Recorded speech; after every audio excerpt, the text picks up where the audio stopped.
Welcome to this training about incorporating environmental justice principles and requirements into the sociocultural effects evaluation process.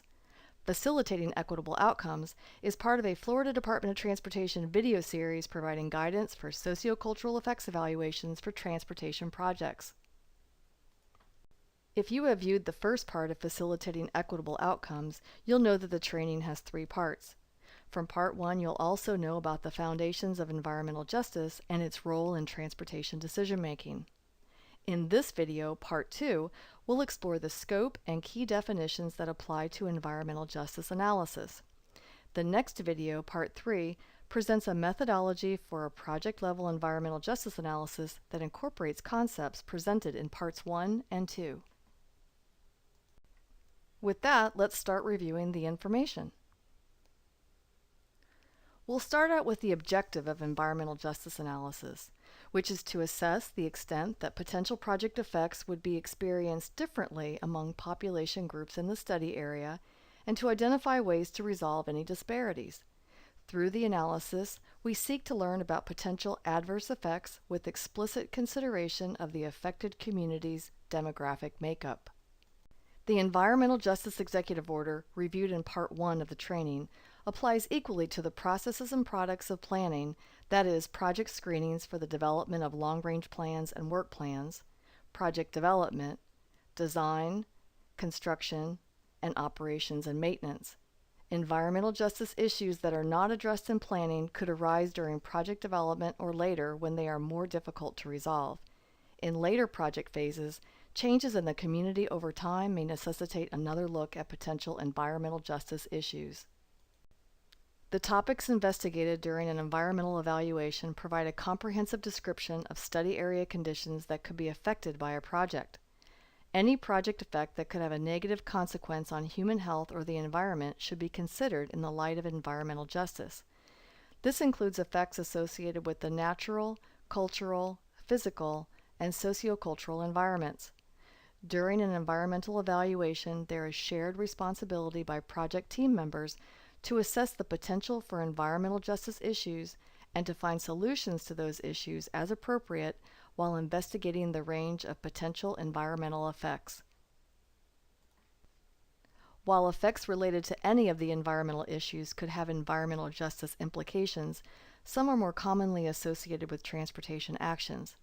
For example, poor air quality and excessive noise have correlations to human health.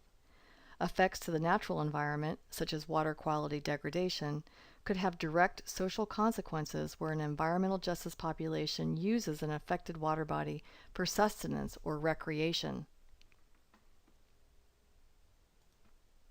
The sociocultural effects evaluation process provides key inputs to the environmental justice analysis. Steps 3 and 4 of the process, shown in the flowchart, are the starting points for environmental justice analysis. During Step 3, the demographic character of the study area is analyzed. The analysis indicates who is present in the study area, including low-income households and minority groups. This demographic analysis should also inform the evaluation of the cultural, natural, and physical environments. In Step 4, potential sociocultural effects are identified. If these steps indicate the possibility for environmental justice issues, we would go into more depth to understand how adverse effects would be distributed amongst the study area population, the severity of those effects, and if any would be felt disproportionately by minority or low-income populations. So what does adverse effect mean relative to environmental justice analysis? Under the DOT order cited at the bottom of the slide, it refers to the totality of significant individual or cumulative human health or environmental effects. Adverse effects may include, but are not limited to, those listed on the slide. The full definition for adverse effect, including a listing of effect types, may be found in the DOT order. In environmental justice analysis, our mission is to determine if any of these types of effects, either individually or collectively, might rise to the level of disproportionately high and adverse. A disproportionately high and adverse effect is defined in the Environmental Justice Executive Order as an adverse effect that is predominantly borne by a minority population and/or a low-income population, or will be suffered by the minority and/or low-income population and is appreciably more severe or greater in magnitude than that suffered by the non-minority and/or non-low-income population.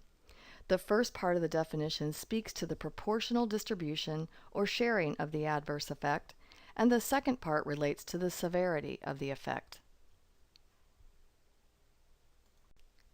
The severity of a project effect can be influenced by past actions, so the environmental justice analysis considers whether the community has been impacted before. Prior impacts could be transportation related or otherwise, as executed by public entities or private entities. For example, the community may have suffered from a municipal wastewater treatment plant or at the hand of an industry that caused groundwater contamination. We consider past actions because the layering of adverse effects can raise the severity of a project effect, that is, the cumulative effect on a community. At the heart of environmental justice and related non-discrimination legislation is fair distribution of the benefits and impacts of federal programs, policies, and activities. Some examples of common project benefits are listed on the slide. For environmental justice analysis, benefits are considered in two ways. First, project benefits are considered for their ability to offset or reduce the severity of adverse effects. For example, addressing a chronic crash location might justify relocating a neighborhood market to make room for intersection modifications and safer conditions. Second, we consider the project benefits that would accrue to environmental justice groups and the general population in the study area to determine whether benefits would be equitably distributed. We know from our review of the Environmental Justice Executive Order that the focus of environmental justice is minority populations and low-income populations, but we also need to know how these populations are defined in the context of the order. The DOT order for environmental justice provides specific definitions. 4 racial groups and 1 ethnicity are included in the definition for minority, including Black, Hispanic or Latino, Asian American, American Indian and Alaska Native, and Native Hawaiian or other Pacific Islander. There are 2 thresholds in the NEPA guidance to help determine what constitutes a minority population. The first is straightforward. The minority population of an affected area is greater than or equal to 50%. The second threshold is subjective. It provides that a minority population is present when the percentage minority of an affected area is meaningfully greater than in the general population or another appropriate unit of analysis, such as a reference community. Meaningfully greater is not defined in the NEPA guidance. However, a 2012 Federal Highway Administration training suggests that if a block group's minority population is 10 percentage points or higher than the general population, then the block group's minority population would be considered meaningfully greater. I'll talk about what constitutes a general population in a moment. And the last thing I want to add about identifying a minority population before we get into Part 3 methodology is that all racial and ethnic minority groups must be combined in a single data set for this analysis. Low income is defined in the DOT order for environmental justice as a person whose household income is at or below the Department of Health and Human Services poverty guidelines. A low-income population is any readily identifiable group of low-income persons who live in geographic proximity. Unlike the NEPA guidance on what constitutes a minority population, there is no quantitative definition of what constitutes low-income population, only the meaningfully greater test.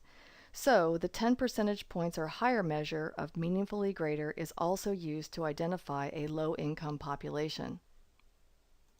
In the environmental justice analysis, minority data is analyzed separately from low-income data. This is because a minority population may be of any income level, and a low-income population may be of any racial or ethnic composition. Minority and low income are different population characteristics that must be kept separate in the analysis. An environmental justice population can also be a geographically dispersed or transient set of individuals when the group would experience common exposure to a project effect. Also, a relatively small minority or low-income population, such as one below the 50% threshold mentioned earlier, must not be ruled out for potential disproportionately high and adverse effects. For example, say the photo on the left is a project area that was determined not to have a minority or low-income population per the threshold.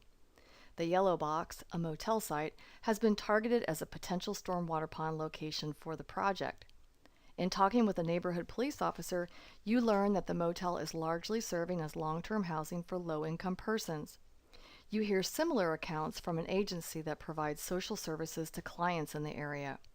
Although these renter households represent a very small percentage of the census block group, the high adverse effect of losing an affordable place to live as a result of the project could be considered disproportionate.